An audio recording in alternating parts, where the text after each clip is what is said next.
Welcome to ThinkTech on OC16, Hawaii's weekly newscast on things that matter to tech and to Hawaii. I'm Jay Fidell.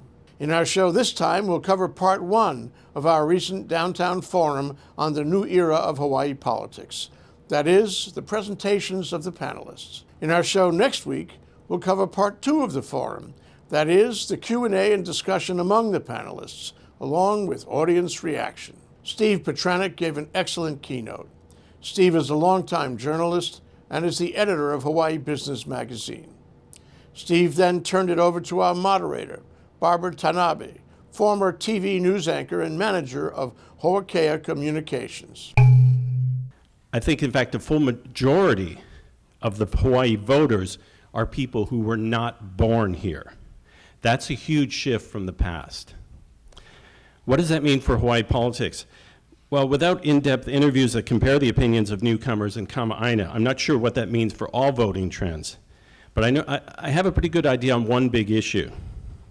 Think about it. Why do people move here? Sometimes the military or their companies transfer them here, but I'm confident that the number one reason people choose to move here and stay here is that they love the land and the sea. They're probably hikers, they're swimmers, surfers, beach goers, lovers of natural beauty. And that love informs their politics. And what's the political term for that kind of people? Well, we usually call them environmentalists. If you want to make a lot of money, Houston, San Francisco, New York, all of those places make more sense as a place to live. But if you want to play in nature, Hawaii is an excellent choice. So I think the people that move here are likely to make environmental issues one of their top priorities in the voting booth. And now, in fact, love of the land and sea is a key reason why people stay here. People who are born here and stay here. If you don't love the land and you were born here, well, you're probably going to think about moving to Vegas or LA or some other place, rather than put up with Hawaii's high cost of living and the limited career choices you have here. So I think that both Kama'aina and newcomers will combine in the future to make environmental issues even more important than they already are. And clearly the environmental feelings are very powerful in Hawaii politics already. But I think they're going to get even more powerful. And what that means is that as hard as it is to get housing and other development built here, I think it will be even tougher in the future. And one obvious consequence of that is the high price of housing is likely to continue to go higher. Barbara Tanabe skillfully moderated a panel of 6 commentators well familiar with politics in Hawaii. Daryl Huff of Hawaii News Now, Ann-Kozlovich of Hawaii Public Radio, Chad Blair of Civil Beat, Andrew Walden of Hawaii Free Press, and Malia Zimmerman of the Hawaii Reporter. Daryl Huff has now 30 years of journalism under his belt. So our topic is the after Inouye, after Abercrombie years, and I spent a lot of time in the Inouye years, back covering him in the late 70s, early 80s. And I think the thing that always struck me as a reporter was he was so much larger than life. We'll never again see anyone like Dan Inouye. He represented, personified these great ideals of our country. He personally represented the civil rights movement by, his place, as the first Asian in Congress. Although I think that Hiram Fong may have been a little bit before him. Yes. A little bit before, but still he represented, that powerful vision, a symbol of the advancement of non-white people in American government. Of course, he was a war hero. World War II still was a huge, for us our age, it was a fantasy. It was an amazing story, and of course he also represented Hawaii so well. When he handled in his appearances in the Watergate hearings, and later even being held out as the person that they could trust to handle the Iran-Contra mess, and so on. So he personified these great ideals, and during the course of his career, of course, he became hugely powerful, hugely senior, obviously, and controlled an awful lot of money. And what I noticed about him, and I think a lot of people did, was that he wasn't really an ideologue as a leader. He wasn't an ideological leader. despite representing those great ideals. I think that was sort of ironic. The kind of leader he was, as it played out in Hawaii politics, was almost more of, he led sort of Inouye Inc. The huge amount of money that was coming out of Washington, much of it under his control, the huge number of jobs that he had at his disposal and through his allies and through the grant process. He was able to control a great many jobs. And in some ways, I think that he was able to control loyalty of people through the jobs that he was able to control. Quick story, one of the people I did work for in my brief period in journalism was, I worked for Spark Matsunaga for 2 years. And Spark and Dan Inouye publicly looked like perfectly happy together, but privately they really didn't like each other much. Our next panelist, Beth Ann-Kozlovich, is the executive producer at Hawaii Public Radio. Yes, our congressional delegation has changed, just as we always knew that it would and that it will again. And come November, we know we're going to have a new governor. But does that mean that change will follow? I guess it kind of means how you define change. Or to put it another way, when the actors change, how much does that impact the play? There's also the matter of what other resources are available to create change. A while ago, few, if anyone, wanted to talk with me about what would happen when Hawaii's delegation, as we had known it for such a long time, in fact, would change. And then when it did, the concern was all about the Inouye cliff and how that would impact Hawaii's slice of the federal pie.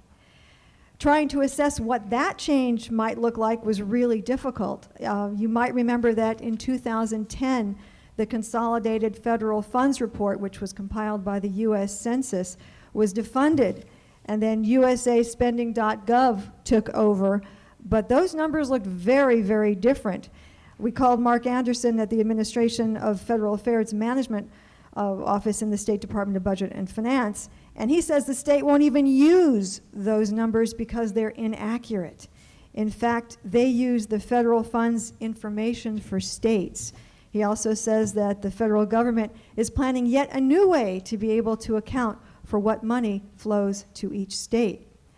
So it's kind of tough to gauge Hawaii's federal dollars before and after the change.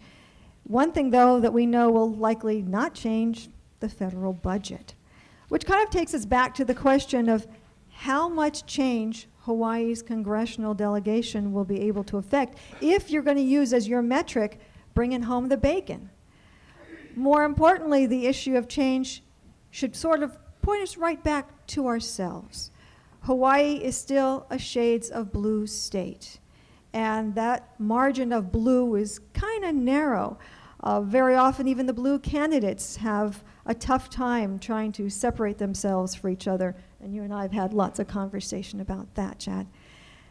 We pretty much are the way we are because we pretty much like it that way. Chad Blair is our next speaker, and I didn't know this, but Chad has a PhD in American Studies from UH, and his dissertation was called Democracy in Hawaii, Class, Race, and Gender in Local Politics. You know, the Dan Inouye story, it's amazing, but the words Gillibrand Groper are being used right now. Gillibrand rather than Gillibrand, I guess, and that's out all over the internet. You know, it wasn't just the Lenore Kwok situation. The daily newspapers at the time did report that issue, but it was essentially covered up.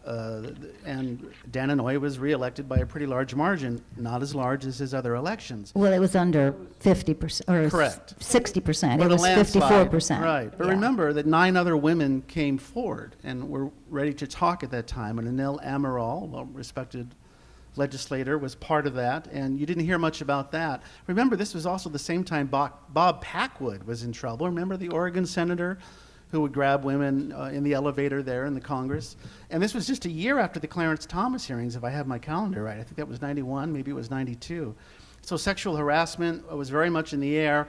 Dan Inouye is not here to tell us his side of the story, and that's unfortunate, but it's amazing to think that our most respected leader over the last half century is now an internet joke over a very serious issue. The NFL has domestic violence issues. We have sexual assault in the military. Look at HPD.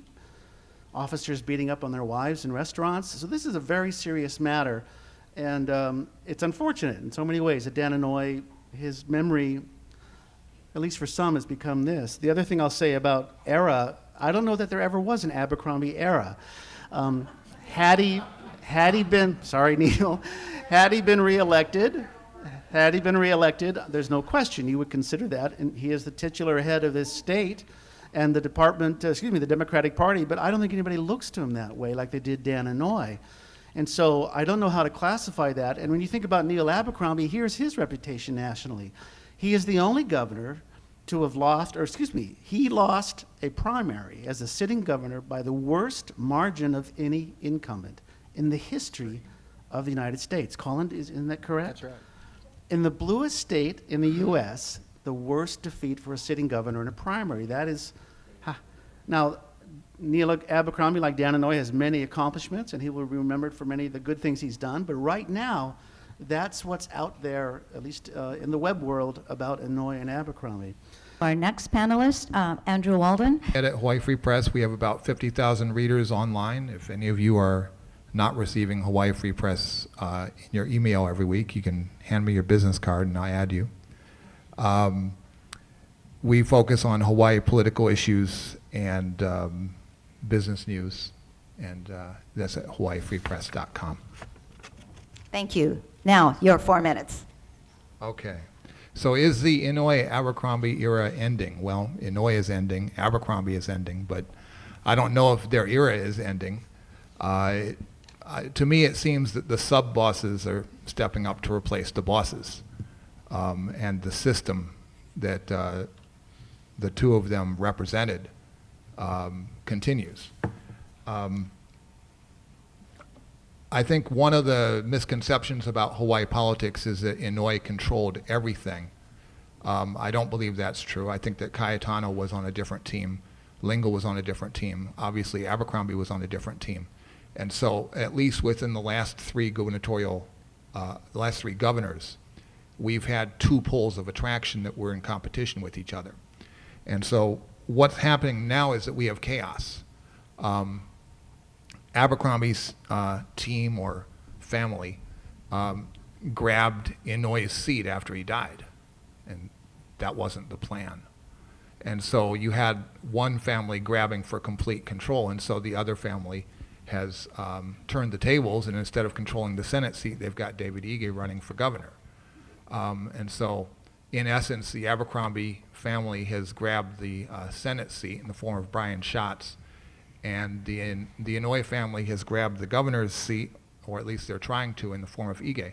And so the question that's on the agenda November 4th is whether or not you have a non-family governor in the form of Iona, who would do the job of adult supervision that Lingle was put in place to do.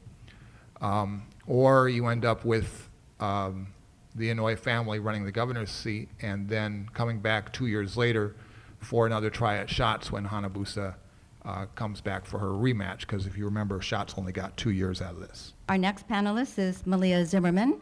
Malia is the co-founder of Hawaii Reporter, which is also an online site.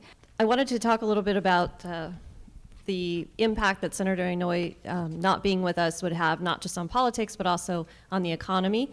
I think that's a major, major impact in terms of how it affects the military. We're seeing that now, and especially with the shift with the Obama administration. Senator Inouye was able to bring us huge contracts and keep that leg of our economic stool in place. And not only that, but with the University of Hawaii, keeping the funding going there. And he was famous for being so proud of the earmarks that he brought to Hawaii. And that was something that we will not see anymore, not just because of the lack of earmarks, but because he's not here with us. The other impact, of course, is on who I saw a little different than Andrew in terms of how he would, at least from some of the politicians I spoke with, basically give permission to people that could run for office. And Ed Case was a friend of mine, somebody I interviewed quite a bit. And he certainly did not have permission to run against Senator Akaka, and felt the wrath of Senator Inouye for that. And in fact, Ed Case came on my little TV show that I had at the time about 3 times. And each time he did, there was a backlash because of some things that he said on there about what exactly had happened between he and Senator Inouye. So, and in fact, I think there was a PBS interview on PBS after Ed Case was on my show. Senator Inouye went on PBS to comment again about Ed Case. But it wasn't just Ed Case that was impacted. There were other Democrats who stepped out of line, or Republicans that he did not support, of course. And one of those would be certainly Ben Cayetano. We saw that with Ben Cayetano losing Senator Inouye's friendship or support, and how that was largely due to the rail issue, and how Governor Cayetano was very independent on that issue, didn't want the rail, and of course Senator Inouye did. So there was a huge split there as well. Cullen Moore. Cullen is a professor at the University of Hawaii. I'm, of course, not a journalist. I'm an academic, and so, when I think about politics, everything has to fit into some sort of theoretical structure, and I try to cram the facts in there, and usually it doesn't work. And so when I was, this is the problem with being a social scientist. And so when I was reflecting on the last election, I was thinking, how can I explain this? I mean, what we're really experiencing, the one word really is vacuum, right? I mean, this is something a lot of the panelists have already suggested. And we find ourselves in this incredibly unusual situation. I mean, seemingly in a very short period of time, we've gone from having one of the most stable political structures in the country, right? State-level political structure, and there's advantages to that, seniority, efficiency, all of these things, to really, to a state of chaos. And this structure didn't just fade away slowly with the death of Senator Inouye. It really sort of collapsed in this last election, right? I mean, let's just think about this for a second. In almost every case, the winner of a major statewide race was a younger candidate, often beating someone with far more name recognition, far more seniority, someone known by virtually everybody in the state. Think of the candidates. I mean, this began with Tulsi Gabbard. Of course, this was Shan Tsutsui loss to Clayton He, Mark Takai even over Donna Mikado Kim. Even Brian Schatz managed to distance himself from Neil Abercrombie, who appointed him to Senate. That really is a remarkable development. I mean, it's an extraordinary amount of, I'm still trying to figure out how the campaign managed to pull that off. And this is, political science says that this doesn't happen, right? I mean, if it does happen, it happens with opposition parties challenging major candidates, but this happened in primary elections when the candidates didn't have tremendous policy differences. In fact, when I was at the American Political Science Association meeting in Washington, D.C., and everyone saw that I was from Hawaii, they just kept approaching me and saying, what is going on there? I mean, why did Abercrombie lose by so much? Why did all these senior people lose their seats? And I think that with Senator's death, finally a lot of simmering frustrations with the old political class finally, finally were acted on, and I think you see this in a lot of areas. I mean, think of the GMO issue. Those candidates didn't win, but I think it's a symptom of younger progressives who are frustrated with not having a voice heard. I think you're going to see more of these splinter factions continue. And you know what? I think that's a great thing, because we right now have, I think, approaching a crisis of democratic legitimacy here. Think of our voter turnout. It's the lowest in the nation. We say that all the time, but I don't think we often reflect on what a big deal that is. And what really scares me, I think partly as a college professor, is that our youth voter turnout, people 18 to 30, is even lower than that. After the panelists made their initial presentations, Barbara Tanabe conducted Q&A with questions submitted through the internet on livesif.com, and we'll cover the Q&A in our next show next week. Well, part one of the program was really terrific. Tune in next week and see part two. That is the Q&A discussion, the closing statements of the panelists, and reactions of the audience. As you can see, this program is worth more detailed coverage.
And now let's take a look at our ThinkTech calendar of events going forward. ThinkTech broadcasts video for all of our talk shows live on the internet from 1 to 5 p.m. every weekday afternoon.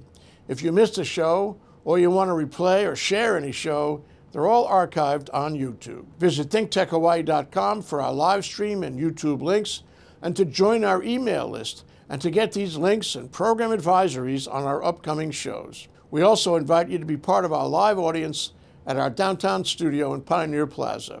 Contact me, Jay, at thinktechhawaii.com. Raise your awareness in every way on ThinkTech.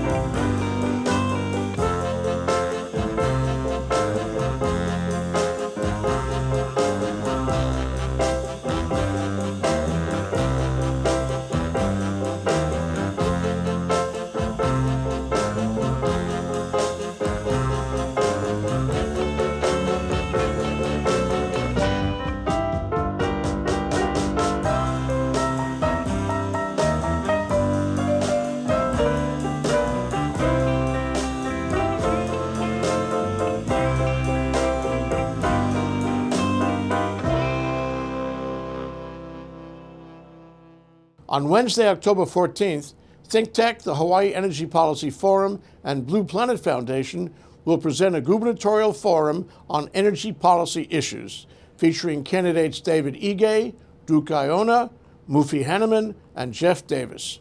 This forum will be at the Laniakea YWCA. You can reserve a seat on thinktechhawaii.com. And now, here's this week's ThinkTech commentary. I'm Jay Fidell with a modest proposal for a Highline Park. And we need more parks on Oahu. We also need to come to terms on integrating rail into urban Oahu.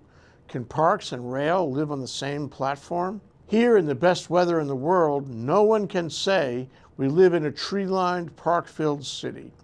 Relative to other cities, we're short on parks, and the future for acquiring and building more of them, frankly, looks bleak. As our open spaces are being gobbled up, we should be adding parks, but we're not.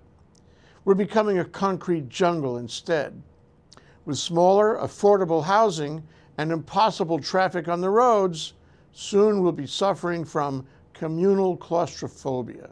We need better public parks, with lawns, play areas, picnic spots and ball fields, restrooms and fountains, running and bike paths in every neighborhood and aha pu'aha. But we have accepted long-term inaction.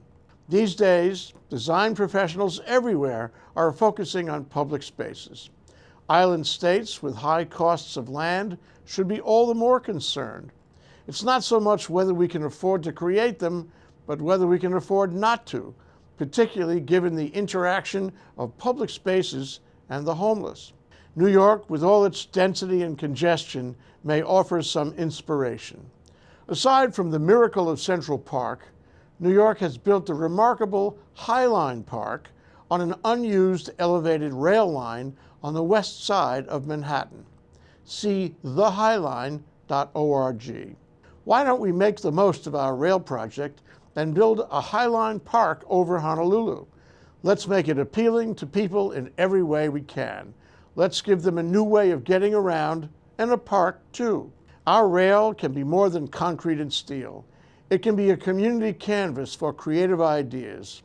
Let's use it to humanize our urban environment and make it into a project that thrills and excites everyone.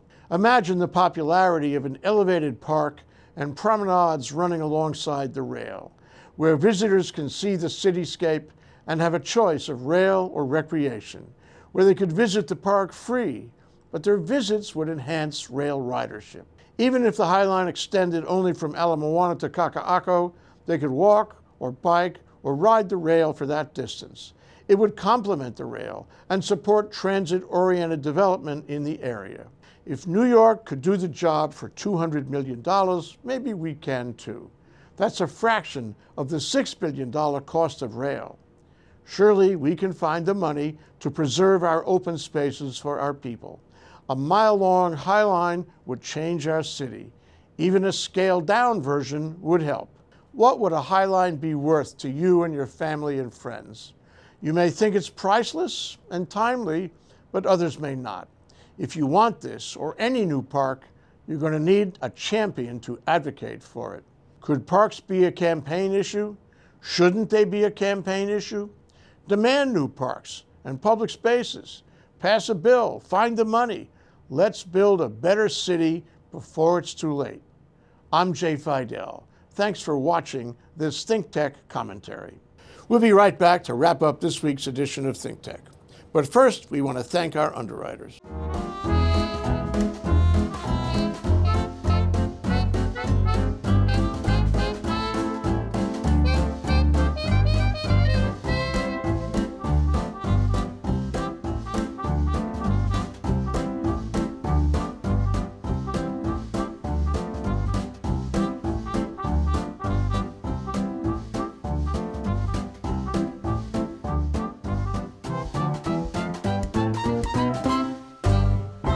Okay, that wraps up this week's edition of ThinkTech. Remember, you can watch ThinkTech on OC16 several times every week. Can't get enough of it, just like Duke Oishi does. For additional times, check out OC16.tv. For lots more ThinkTech videos and for underwriting and sponsorship opportunities on ThinkTech on OC16, visit thinktechhawaii.com. Be a guest or volunteer, or producer or intern, and help us reach Hawaii. Thanks so much for joining us on ThinkTech and for supporting tech, energy diversification, and globalism in Hawaii. You can watch this show throughout the week and tune in next Sunday evening for our next important weekly episode. I'm Jay Fidell. Aloha, everyone.